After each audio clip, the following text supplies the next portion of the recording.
The following is an exclusive presentation of HDNet. Matt Serra is a UFC Cinderella story. In New York, before the boom of mixed martial arts, Serra sought the guidance of Renzo Gracie and eventually became the first American to earn a black belt from the Brazilian Jiu-Jitsu legend. Serra made his UFC debut in 2001, and despite his rocky start, Dana White saw Serra's potential and offered him a spot on the Ultimate Fighter Comeback Show. The prize for winning the show? A welterweight title shot. After winning the show, Serra got his chance on April 7th, 2007, and defeated George St. Pierre in one of the biggest upsets in UFC history. 1 year later, Serra lost the welterweight belt back to GSP.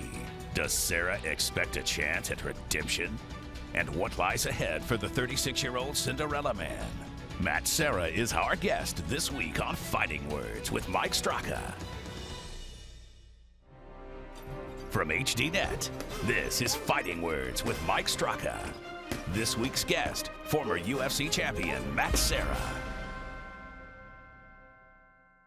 Welcome to Fighting Words. I'm Mike Straka. Our guest today, the former UFC welterweight champion of the world, Matt Serra, in your brand new school. Congratulations. What do you think, Mike Straka? I think you've come a long way, baby. Good to see you, first of all. Good to see you, too. Let me tell you something. A martial arts Disneyland. That's what I'm saying, but I'm not lying. Look at this place. It's awesome.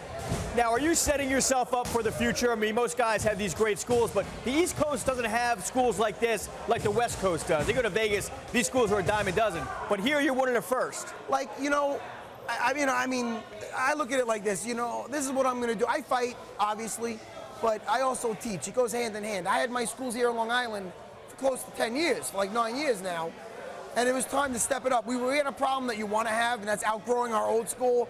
I want to be able to do clay. I want a guy to be able to get everything in at one place. You know, we got the essentials with the cardio and the weights. We got bags. We got a ton of mat room. We got a beautiful octagon. The showers upstairs are nicer than my showers at home. I mean, I got a place where, you know, when I'm done fighting, which I'm not retiring yet, but when I am done, you know, this is what I do. You know, if I retire tomorrow, in general, this is what I'm going to be doing. My dream retirement is coming here every day. So I'm living the dream, you know, and I still get to punch people in the face. So it's great. I win. It's a win-win. When you won the championship from George St. Pierre, did that increase the amount of students that came to you? Did that help your career? Well, I'm going to tell you right now, it didn't hurt. You know, I owe a lot. I mean, the UFC. I mean, I'm one of the.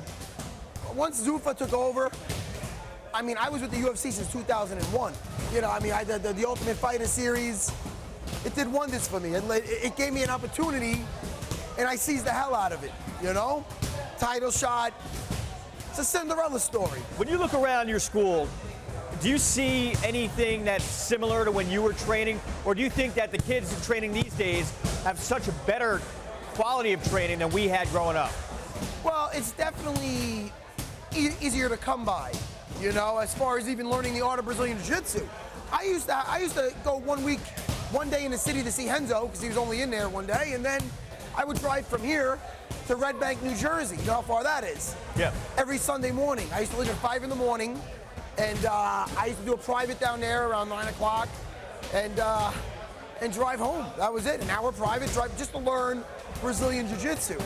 I was very close to calling this place Serra MMA, mixed martial arts, but I got to stick to my roots. My backbone is Brazilian Jiu-Jitsu. I love it. I bleed it. Matt, you talk about your backbone is Brazilian Jiu-Jitsu, yet your last couple fights, it's been all about the overhand right. So explain that to me. You know what's messed up? I've been working my left. I've been working my left hook like a beast, and I've also been working a crazy amount of Brazilian Jiu-Jitsu, just keeping my game sharp, because my last two guys were wrestlers. I thought Frank Trigg was surely going to try to put me down, and he didn't. So, you know, I mean, I feel now equally dangerous standing up as I do on the floor. You know, a lot of guys are becoming jack of all trades. I already have my background in Brazilian Jiu-Jitsu. That's part of the reason why I'm letting my fists go and my feet go, my legs, you know. Worst case scenario, they put me on my back. It's awesome. Now, let's talk about Matt Hughes for a second. Did you have a serious hatred of that guy, or was Who's it this, Matt Hughes? or was it more to sell a fight? Because I don't think maybe Chael Sonnen might be the only guy who could sell a fight better than you. You know, Chael Sonnen, he's funny, man. But you know, I mean, when Matt Hughes was it's like the UFC. That's as real as it gets. Frank Trigg, we had fun. He was trying, you know, he has a big mouth. I could have a big mouth when provoked.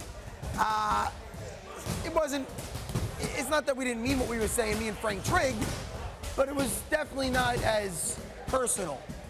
Him saying I'm a foot-stomping midget doesn't nearly get me, because I think it's hysterical. That's the best thing he said, that's why I keep bringing it up. I actually love that. And Oompa Doompa and all those things. That don't really get me compared to Matt Hughes saying I wasn't top 20, I don't belong in the cage with him. That gets me more, hey man, that's more that's more all right. We'll see what happens. So. You think you won that fight? With Matt Hughes? I thought it was close, but yeah, I thought I should have got the nod. I thought I won the first and third round. Went to a decision. They give a lot to who's on top. So it is what it is, you know? Talk about your career. I mean, like you said, you've been in since 2001. And I remember seeing you fight in Atlantic City, one of the first UFCs that Zuffa had. Randy was on that card too, I believe, and Pedro Hizzo. And Atlantic City, it's come a long way since then. Talk about that evolution. Oh man, it's an amazing journey, man. And it's funny. I've been along for the whole journey. I mean, I've been there since the UFC, since Zuffa took over, 2001. On that card, same card that I debuted, BJ Penn debuted on the undercard. Fighting Joey Gilbert. I fought Shoney Carter, of course. We all know that one. It's an amazing journey, and I'm just privileged to be a part of it, my man. You know? Now, let's talk about some of the smaller guys out there. Team Serra is ubiquitous. Serra Longo. Yes, Serra Longo. Yeah. It's ubiquitous, especially Ring of Combat down in Atlantic City. You guys are always represented there. How important is it for shows like that to be the feeders of the bigger leagues? Well, it's crucial. I mean, you have to get experience, and it's awesome. In the West Coast, I'm sure there's a ton of shows. The Ring of Combat is, the promoters are awesome. They're the same guys. Ray Longo is actually one of the promoters. It's amazing. Lou Neglia. You know, I came up underneath them. As far as getting experience on their kickboxing shows, they used to sneak me on, calling it a freestyle grappling exhibition. It was MMA. Before MMA was MMA. And it's a great way for our guys to get experience. And, it makes a huge difference. My first fight with Shoney Carter, the way I lost was simply due to inexperience. And are you talking about the spinning back fist? Are you gonna make me bring up things? Yes, yes, the spinning back fist. He landed in the rematch too. Unbelievable. The one I won, the rematch that I won. Yeah, I remember. To the title. It's awesome. But he still landed a spinning back. He did land it. That prick. Unbelievable. Cut that out, will you? But hey, listen, Shoney Carter's a tricky guy. Where is he now? No, I'm only kidding. I'm sure he's doing all right. You know, on the way here, he tried to squeegee my car. I go, Shoney! No, I'm only kidding. He's good. I like to take a shot at that guy once in a while. Me and Shoney are good friends, you know. When you beat George St. Pierre. Sorry? When you shocked the world. Come again? Beat George St. Pierre. Oh, okay. Nice. And you looked at the camera and you said, what, me? I mean, what was that about? I don't know. What the hell? I ain't gonna lie to you, Straka. What the hell's half the things I do I can't explain. No, that was a great day in the office, man. And, I felt like I was living a movie right there, you know? But the rematch wasn't so hot, though, was it? I don't even know what you're talking about. I think I forgot about that, you know? But the rubber match might be cool. We'll see what happens. I'll let you know how that goes. Now, what's your next fight gonna be? I'm gonna say November. I had to get this place in order. If you look around, it didn't happen overnight. I mean, I feel like I've been writing checks since November. Unbelievable. You know? I gotta thank Frank Trigg and Matt Hughes for making all this happen. Those fights didn't hurt, getting this place in order. You know? Yeah, Frank Trigg and Matt Hughes, those guys, the fight of the night, knockout of the night, it didn't hurt building this place. You know what I mean? I'm a weird dude when it comes to money. I'm not like a cheap guy whatsoever. I look at money in a weird way. This place makes me happy. But the last two fights, the glory, even the Matt Hughes fight, it doesn't even feel like a loss. You know? Those fights, those memories, those are good memories I'll take with me, you know? And I got some bang for it. If those fights didn't happen, I didn't get paid. You know what I'm saying? I basically look like, with that money, booyah, I build this place, got good memories for free. Does that make sense? What about? You're just like, I'm going to my next question. I don't even know what the hell I was talking about. What about bad memories? Huh? What about bad memories? Anything? No such any thing. stumbles along the way here? Listen, my fight in Montreal, was that the best? way to represent myself as a fighter. Did that sum up me as a fighter and skill-wise and whatnot? Absolutely not.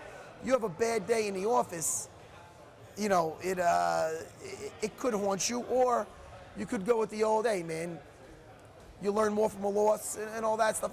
The deal is this: when I make mistakes in there,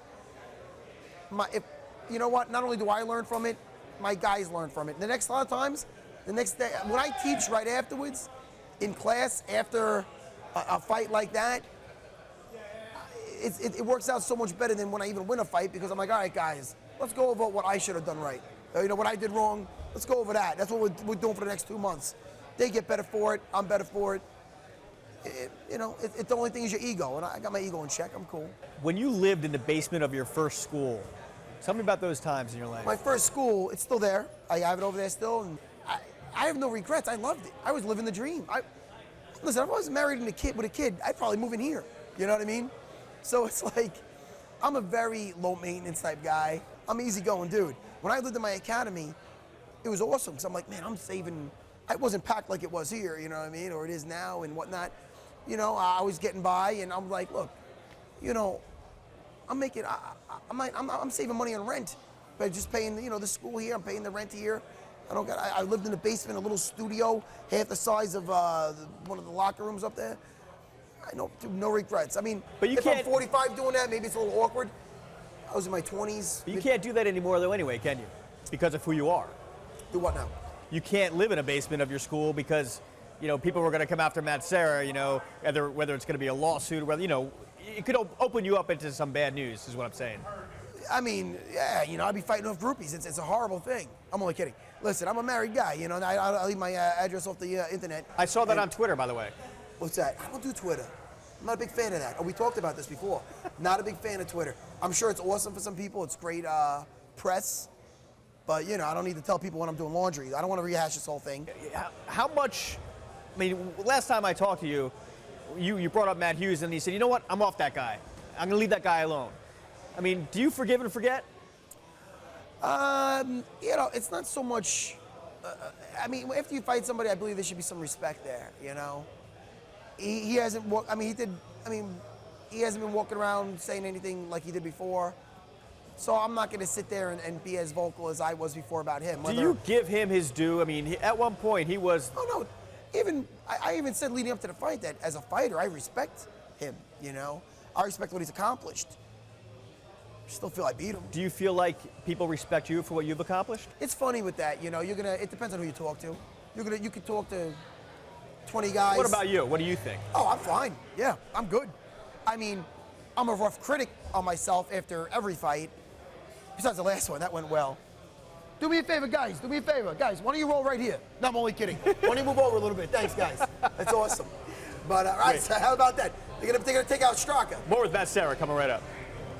Coming up next on Fighting Words with Mike Straka. When you were growing up, when you were fighting on the street, what was that like? People think, oh, I do jiu-jitsu, I'll just do it in the street. In the street, anything goes. You could be missing an ear, a nose. That's coming up next on Fighting Words with Mike Straka.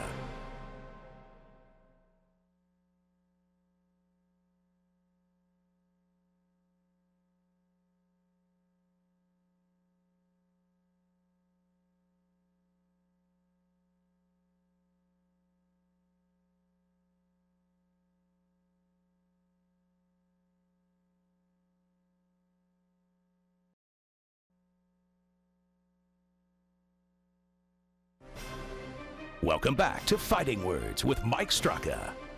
This week's guest, Matt Serra. Welcome back to Fighting Words, Matt Serra. Will you look around for a second? Stop this interview and just look around. It's pretty unbelievable. Awesome. It's pretty awesome. Unbelievable. Unbelievable. 600 students? Today, maybe alone. This is amazing. You know, we're doing all right here. I can't complain. Look at this place. You living a charmed life? I can't complain, you know, build it, they will come. I don't even watch baseball, but that movie had a point, and I get it. What? How did you meet your wife? What the hell? Where's this going? I met my wife, my brother, this is weird, was actually dating her sister, and they hooked us up. They ended up separating, breaking up. It happens. Me and my wife, actually, we hit it off. two peas in a pod. Wait to see my kid later, cute as hell. You know, and then from there, you know, that's it. How old is Angelina now? Angelina's 15 months. She's a character. No. Character. She takes a pacifier out, she puts it on her head, and she goes, Like, where'd it go? I mean, that joke might not have legs, but for a kid, that's an awesome joke. She's already telling jokes. How have you changed since the beginning of your career? You were the terror. Now you're this happy-go-lucky guy, kind of a softie. It's funny. You know, I mean, I can turn it off. I mean, you know, the Frank Trigg fight went all right, but it's funny. That's a perfect example. After my fights, you know, I'm a big comic fan. Wolverine was 5'3" in the comic. I don't know if you know that. I just throw that out there really quick. After my fights, I used to do claws coming out. See, after the last fight, what the hell happened? Oh, my baby Angelina, it's for you. Daddy loves you. I don't know where that came from. I know where it came from, pal. You're a daddy yourself. Yeah. The girls, they get you, you know? And I got very emotional. You're not going to get me to cry. I don't need to get you to cry. I can get you to cry. You probably I'm sorry. could. We're friends. Let's keep going. I'm with you. All right, let's talk about. I'm with you. We'll be up to. What are some of the worst moments in your career? Notwithstanding the Montreal fight, obviously, because you talked about that earlier. Not wanting to see that. But are any times in your career where you're like, wow, that was just not a good day at the office? I'll tell you something. A lot of people don't know. After my Dean Thomas fight, they raised my hand and they gave it to him, which is odd. Never happened before or after. They cut me after that fight. I actually was let go of the UFC after my Dean Thomas fight. Nobody really knows about it. And I concentrated on my schools. They gave me a call back to fight Genki Sudo, and that didn't happen. And it went through like 6 guys, and then it ended up being Jeff Curran. They brought me back for that.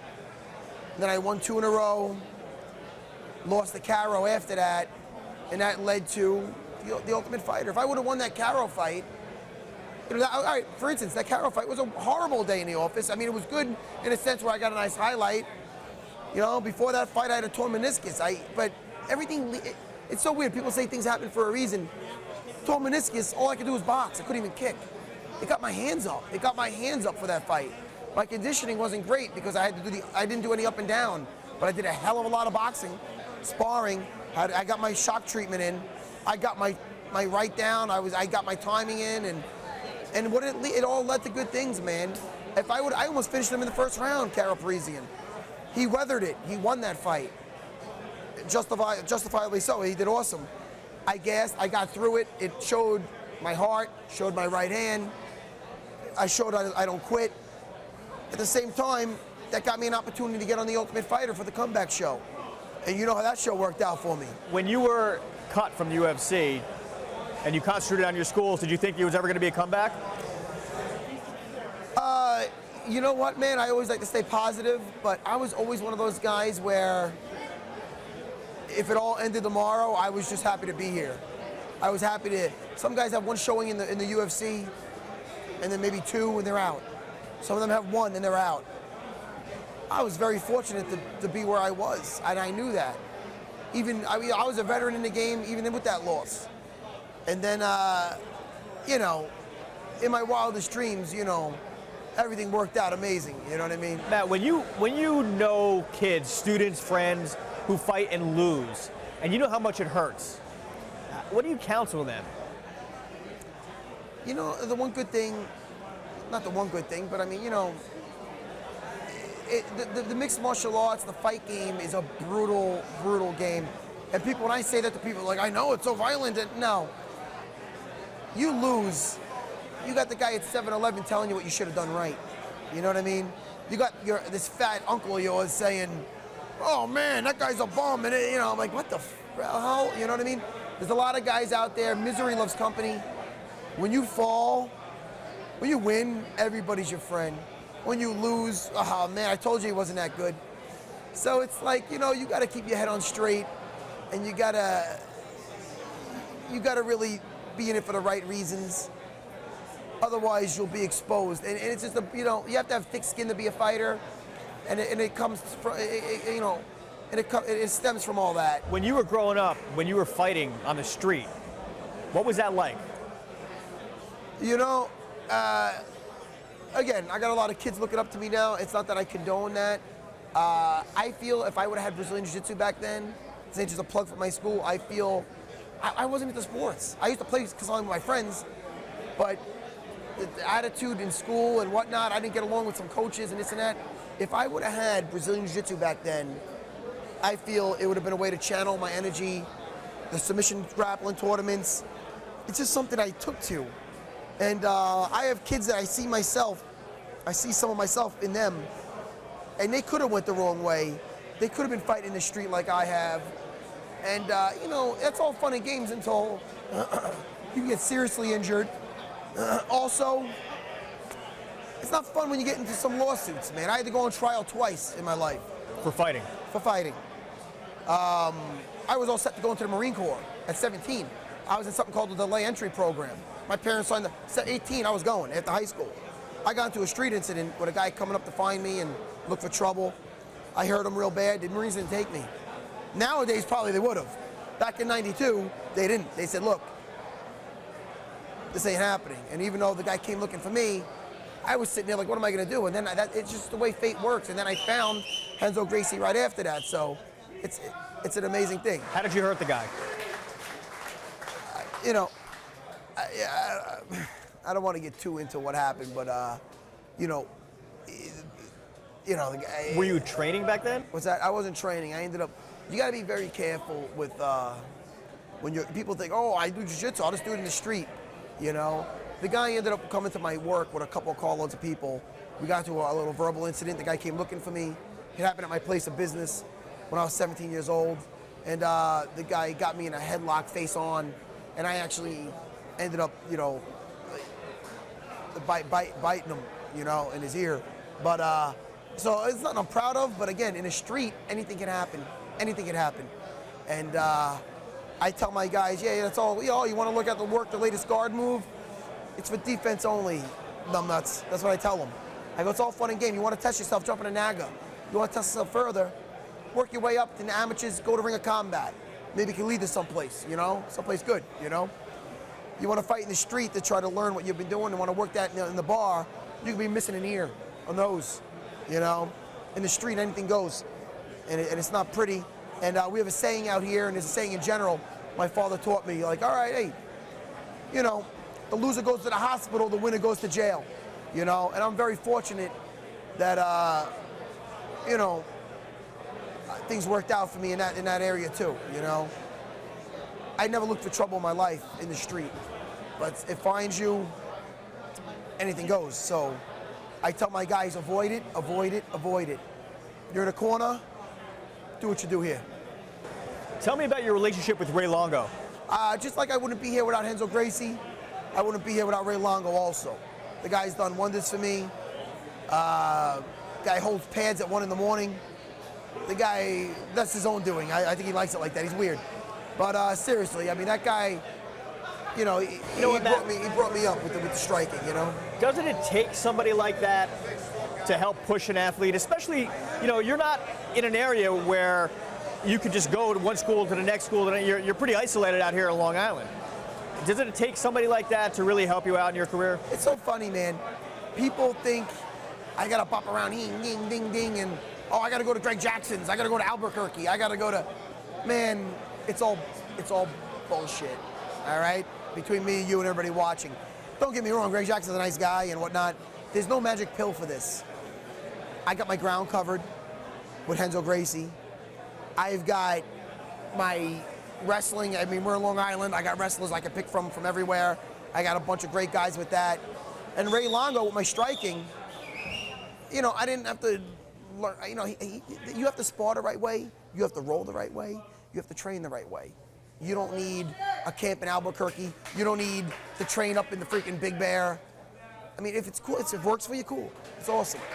But you don't need that, man. You know what I mean? What you need is reliable people, good, solid instruction, and good training facility. You don't think after I won a few fights, people come out of the woodwork, hey, man, I can show you the 1-2 punch and the broken rhythm and it's like, guys, you know, where were you back when I was getting back fisted by Shoney Carter? You wouldn't want to be, you know, the guys, your team is your safety net, you know. They put you up on the shoulders when you win. They're a net. They catch you when you fall. You know what I mean? They build you back up. For the other guys that, you want to just jump into an American top team and this and that, all the teams are great.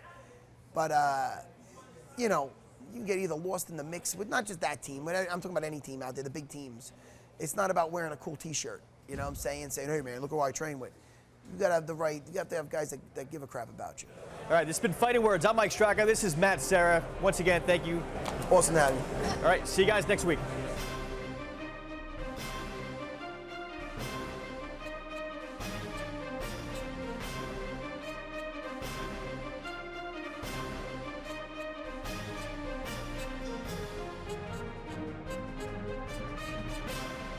This has been an exclusive presentation of HDNet.